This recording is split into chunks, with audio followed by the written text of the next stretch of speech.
and just and like I said, like the best way to understand the truth of things is don't take anyone's opinion for it. Look at the source material. So Yeah. it's like look at what someone actually said, look at what someone actually did, look at the real videos of the situation, and then you'll know what's real.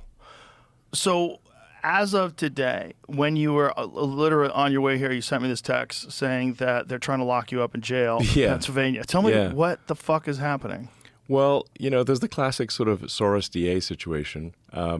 So we're making a lot of progress in Pennsylvania. So I've given a whole bunch of talks throughout the state because Pennsylvania's the linchpin in this election.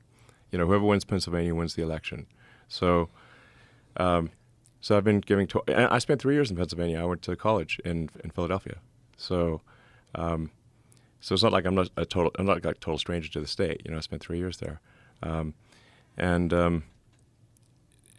we've organized this petition in support of the Constitution, which I think is a good thing, and specifically asking people to, and we wanted this to be like registered voters in swing states. Like basically, we want to send a message to the politicians to say that the people care about the Constitution because there've been all these attacks on the Constitution. They've been, especially on the Democrat side, they've been repeatedly saying that the First Amendment is an obstacle, and they're claiming, oh, the First Amendment is enabling disinformation, misinformation. And I'm like, yo, there's a reason for the First Amendment, like freedom of speech.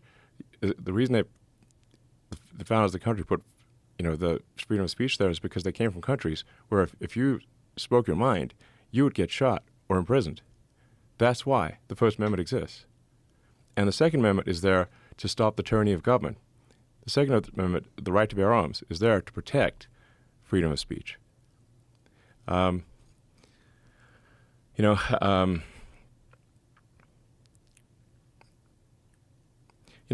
I've had these debates, especially with people in LA, because they're like, want to take everyone's guns away. And I'm like, yo, can you guarantee me that that we will never have a tyrannical government in the United States? Can you make that guarantee? They're like, well, nobody can make that guarantee. I'm like, then we need to keep our guns, because that's what's going to stop it. That sounds crazy for people to hear because they think about gun violence and gun problems and gun this and gun that, but that's the reality of the world that we live in, is that tyranny is possible and it exists other places and it's slowly existing.